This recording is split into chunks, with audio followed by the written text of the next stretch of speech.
गुरु साक्षात् परब्रह्म तस्मै श्री गुरुवे नमः। ओम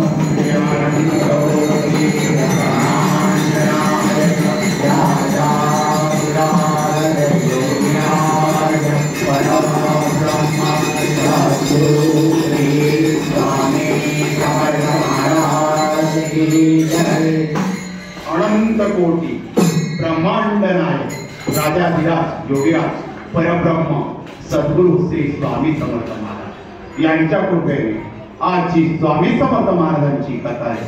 जे स्वामी समर्थ महाराज माझ्याकडून वधून घेते ते मी तुमच्याकडे थोडक्यात सांगण्याचा प्रयत्न सद्गुरु श्री स्वामी समर्थ महाराज की जय। श्री स्वामी समर्थ अनंत कोटी ब्रह्मांड नायक राजाधिराज योगीराज परब्रह्म सद्गुरु श्री स्वामी समर्थ महाराज यांची कृपा अविरत आणि प्रत्येक भक्तावर। स्वामी महाराज अक्कलकोटला असताना ज्याही भक्तावर त्यांची कृपा व्हायची, जोही भक्त दुःख्यात यायचे त्याला स्वामी महाराज अक्कलकोटला बोलून घेतात। प्रत्येक भक्ताची काळजी स्वामी समर्थ महाराजांना होती आणि प्रत्येक भक्त एकदा स्वामींच्या चरणी लीन झाला तो स्वामीमय होता त्या अक्कलकोटला। असे मुंबईचे जगन्नाथ पंत हे दत्त मंदिरात पूजा करत होते। पूजा करत असताना त्यांच्या पायाला थोडा त्रास होऊ लागला आणि पायाचा त्रास इतका वाढू लागला की त्या पायाला जखमा होऊ लागल्या। एका दिवसात घरी आले, पत्नीला दाखवलं, अगं माझ्या पाय सुजू राहिले आणि पायाला जखमा होऊ लागल्या। पत्नी बघू लागली आणि बोलू लागली, अहो जखमा तर अति वाढू राहिल्या। जगन्नाथ पंत आता घाबरलेले होते। एका दिवसात असा प्रसंग माझ्यावर का ओढवला म्हणून जगन्नाथ पंत डॉक्टरांकडे दाखवण्यासाठी आपले पाय डॉक्टरांकडे आले आणि डॉक्टरांनी त्यांच्या पायाची पूर्ण तपासणी केली आणि सांगितलं, तुम्ही 3-4 दिवस सारखे आपण त्याच्यावर तपास करावा लागेल, मला पूर्ण चेक केल्याशिवाय तुमच्या रोगाचं निदान मला काही समजत नाही। म्हणून जगन्नाथ पंत डॉक्टरांकडे 2-3 दिवस सारखे जाऊ लागले। नंतर त्यांना चालता येत नव्हतं। मग घरामध्ये कामाला माणूस ठेवला, त्याने रोज जगन्नाथ पंतांना खांद्यावर उचलायचं, डॉक्टरांकडे घेऊन जायचं। असा एक दिवस उजाडला, डॉक्टरकडे आले, डॉक्टरने पाय पूर्ण चेक केले आणि पाय चेक करत असताना डॉक्टरना आढळून आलं, हा पाय कधीच बरा होणार नाही। या पायाची जखम रोज ना रोज वाढू राहिली। म्हणून ते जगन्नाथ पंतांना एकच शब्द बोलले, पंत तुमचे दोन्ही पाय कापावे लागतील, त्याशिवाय हा रोग तुमचा बरा होणार नाही, नाहीतर ही जखम पूर्ण शरीराला तुमची लागू शकते। जगन्नाथ पंतांना ऐकून अंगाला धक्काच बसला, कारण की दोन्ही पाय जाणार। त्यातच डोळ्यामध्ये अश्रू आले, काय करावं, रडायला लागले। डॉक्टरांकडे हात जोडू लागले, डॉक्टर साहेब असं सांगू नका, एक तरी पाय मला ठेवा, माझे जर दोन्ही पाय गेले तर मी कसं करणार, माझा संसार कसा चालणार। डॉक्टर बोलू लागले, तुमचा रोगच असा आहे पायाचा, तो बरा होऊ शकत नाही, यापुढे मी काहीच करू शकत नाही। जगन्नाथ पंतांना त्यांच्याकडे जो कामवाला माणूस होता त्याने खांद्यावर बसवलं आणि घरी घेऊन आला। घरी आणल्यावर उदास बसलेले होते।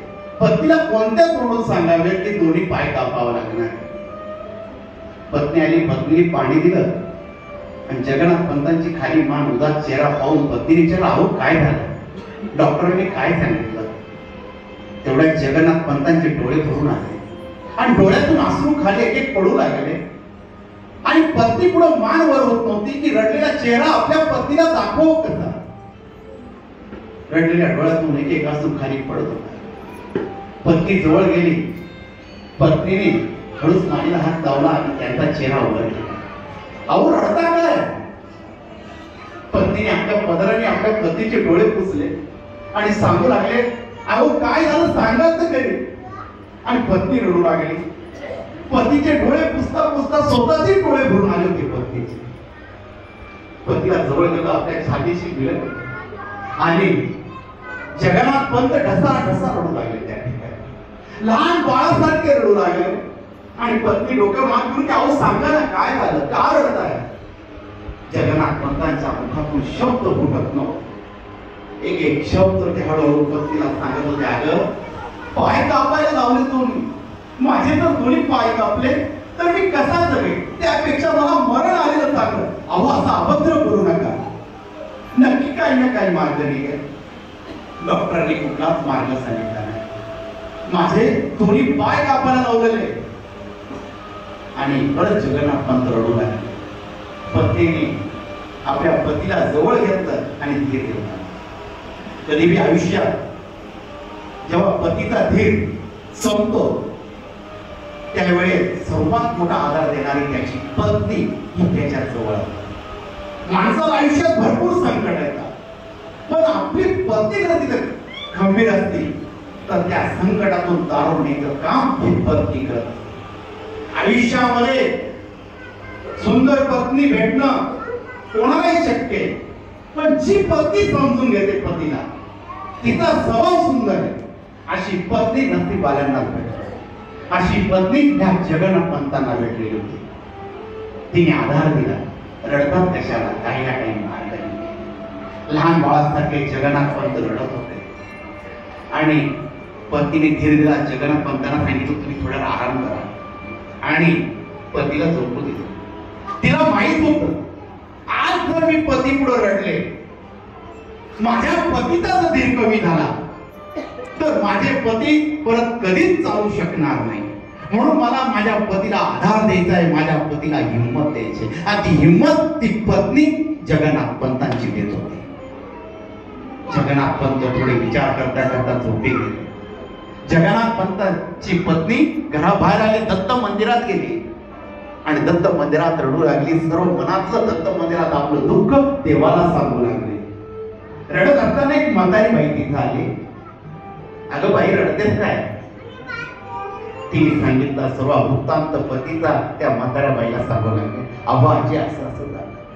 अगं मी विचार कुठला करते, मी बी अक्कलकोटला गेले होते, तिथं जा स्वामी समर्थ दत्त महाराजांचे तिसरे अवतार प्रगट झालेले, तिथं नक्की मार्ग मिळेल, तुझ्या पतीचे पाय नक्की चांगले होते.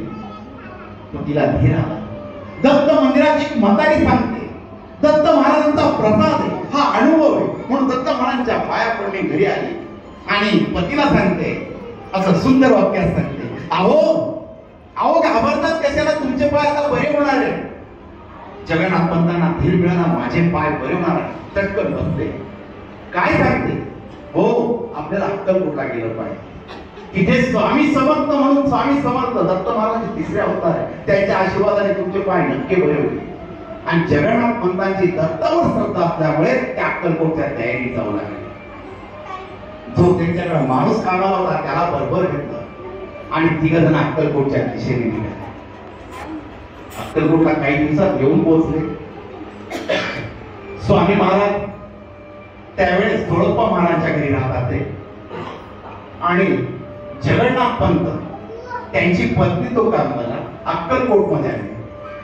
अक्कलकोट मध्ये आल्यावर त्यांची राहण्याची सोय गणपतराव जोशी यांच्या घरी करण्यात आली. गणपतराव जोशींकडे आल्यावर त्यांनी सर्व वृत्तांत गणपतराव जोशींना सांगितलं आणि गणपतराव जोशी हे स्वामीच्या फार जवळचे होते. स्वामींच्या गुरुलीलामृतमध्ये फार कमी याच्यात त्यांचा वृत्तांत येतो आणि गणपतराव यांचे स्वामी महाराजचे विजोड कायम बसत होते. गणपतराव जोशींनी सांगितलं आपण सकाळी स्वामींकडे जाऊ. गणपतराव जोशींकडे सांगितल्यावर जगन्नाथ पंत बोले मला आत्ताच स्वामींना भेटायचे. म्हणून गणपतराव जोशींना त्यांच्या त्या कामवाल्या माणसाने खांद्यावर उचलत स्वामी जवळ निघाले. स्वामी महाराज चोडप्पा महाराजांची गप्पा चालल्या होत्या आणि तेवढ्या जगन्नाथ पंत स्वामींसमोर आलेले. त्या माणसाने खांद्यावर उचललेले, त्याने स्वामीजवळ त्यांना उतरवलं आणि स्वामीकडे बघत राहिले जगन्नाथ पंत. स्वामींचं रूप इतकं तेजस्वी होतं, ते रूप पाहून जगन्नाथ पंत आता भारावून गेलेले होते. स्वतःच्या पायाला काय झालं ते सर्व विसरून गेलेले होते. स्वामी जवळ गेले आणि उन्हाळ्याचे दिवस असल्यामुळे पूर्ण अंगाला घाम आलेला होता जगन्नाथ पंतांच्या. पूर्ण अंग घामाने ओलं चिप्प झालेलं होतं. स्वामी जवळ आले. स्वामींना आपण जे फळ आणले होते त्या फळांचा प्रसाद स्वामींना दिला आणि स्वामींनी तो स्वीकार केला.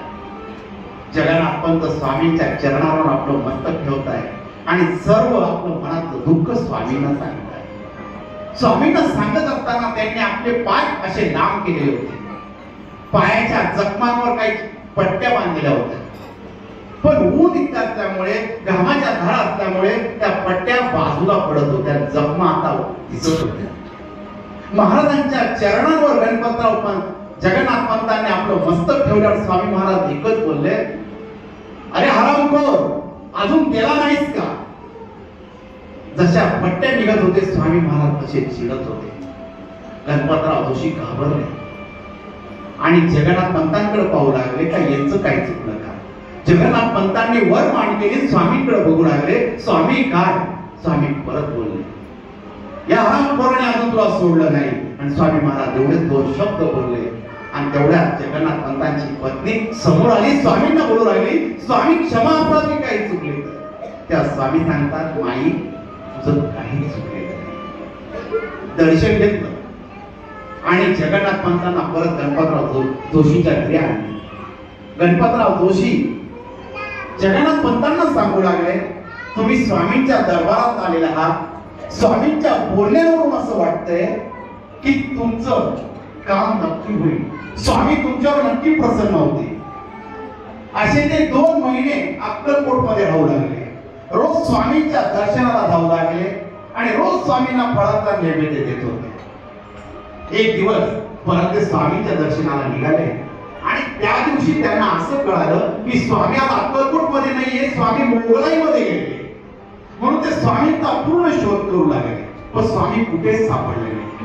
पण थोड्या वेळात कळलं स्वामी महाराज दर्गेवर आहेत. म्हणून जगन्नाथ पंत दर्गेकडे गेले आणि स्वामी महाराज तिथं दर्गेवर बसलेले. ते 4 फुकीत स्वामींच्या आजूबाजूने बसलेले होते आणि एक पोपट राहायचा स्वामींजवळ. तो पोपट स्वामींच्या खांद्यावर बसलेला होता.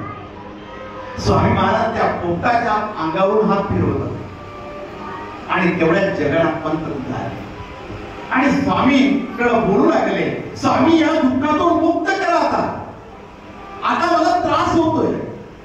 हे औषधांचा कंटाळा आलेला डॉक्टरांनी दिलेला आहे. हे एवढं औषध पिऊन आता मला कंटाळा आलेला आहे. मग महाराज बोलू लागले, मग सोडा, नवीन औषधाची तयारी करा. नवीन औषध आणलेले. स्वामी महाराज एवढं बोलून खरखर हसून लागले, तुम्ही मालक आहात, मालकाला सोडा. एवढं महाराज बोलले तेव्हा जगन्नाथ पंत बोलले, स्वामी मालक हे शब्दाचा अर्थ मला कळाला नाही. आणि स्वामी हसू लागले. तेव्हा जगन्नाथ पंतांना एक आठवण झाली की मी स्वामींसाठी चांदीच्या पादुका आणलेल्या आहेत. म्हणून त्यांनी आपल्या खिशामध्ये हात घातला आणि त्या चांदीच्या पादुका स्वामींच्या चरणांवर ठेवला. चांदीच्या पादुका स्वामींच्या चरणांवर ठेवल्या. स्वामींनी त्या हातामध्ये घेतल्या आणि बोलू लागले, अरे जगन्नाथ, सुंदर पादुका बनवणे, पण आमच्या पायामध्ये जातील का? त्या स्वामी परत कदा असू लागले आणि स्वामींनी त्या पादुका घेतल्या आणि जगन्नाथ पंतांच्या हातामध्ये टाकल्या आणि सांगू लागले, आता तू ह्या पादुकांची सेवा कर, बाकी काहीच करू नको. आपली भेट आता 3 महिन्यांनी होईल. स्वामी, मी तुम्हाला सोडून राहू शकत नाही. तुला सांगितलं तसं कर. ह्या पादुका घेऊन तू मुंबईला जा. इथे थांबण्यात वेळ वाया घालू नकोस. स्वामी महाराज एवढंच बोलले, तिथून चालते झाले. जगन्नाथ महाराज तिथून निघाले. स्वामी कुठे गेले दिसत नव्हते. त्यांना मनामध्ये वाटू लागलं स्वामी महाराज अक्कलकोटला आलेले, म्हणून ते पण वटवृक्षाकडे निघाले. तर स्वामी महाराज वटवृक्षाच्या छायेत बसलेले दिसते. सुंदर असं स्वामींचं रूप होतं. स्वामींना बोलू लागले. त्या स्वामी बोलू लागले, मुंबईला जा, या माझ्या पादुका तुझ्या जवळ आहे. या पादुकांचा रोज अभिषेक कर, याचं तीर्थ फेक आणि 3 महिन्यांनी मला भेट. स्वामी महाराज एवढंच बोलले. स्वामींना सोडून जायचं होतं. मन दाटून आलेलं होतं. साक्षात ब्रह्मांडाचा नायक माझ्या समोर बसलेला आहे आणि त्याला सोडून जायचंय. जड अंतःकरणाने जगन्नाथ पंत मुंबईच्या दिशेने निघाले. मुंबईला आले. स्वामींच्या पादुकांचा अभिषेक करू लागले, रोज तीर्थ पिऊ लागले आणि त्या तीर्थाचा परिणाम असा झाला, त्या जगन्नाथ पंतांनी जेवढे औषध डॉक्टरांचे होते तेवढे सोडून दिलेले होते आणि स्वामींचं तीर्थ प्राशन करत होते. त्यामध्ये असं झालं, एक चमत्कार घडला. पायाच्या जखमा ह्या कोरड्या पडू लागल्या. ज्या जगन्नाथ पंतांना कधी चालता येत नव्हतं ते चालू लागले, नाचू लागले आणि पत्नीला सांगू लागले, अगं बघ मी चालू लागलो, स्वामींचे उपकार माझ्यावर एवढे झाले.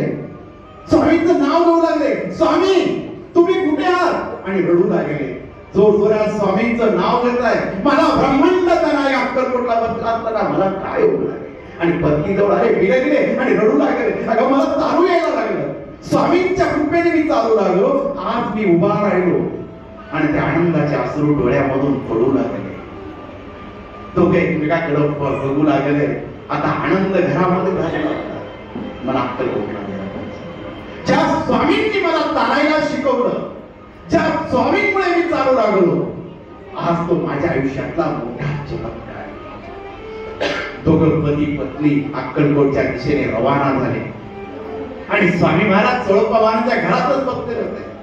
आणि देवाच्या डोक्याचा मुखवटा म्हणजे टोप असतो चांदीचा, त्यामध्ये तांदूळ घेऊन स्वामी महाराज तांदूळ खेळत होते. आणि तितक्या जगन्नाथ पंत स्वामी समोर आले, स्वामींना बघू लागले आणि डोळ्यांमधून अश्रू आपोआप गळू लागले. जेव्हा देवासमोर आपल्या डोळ्यातले अश्रू गळतात ना, ती देवाची भगवंताची भेट असते.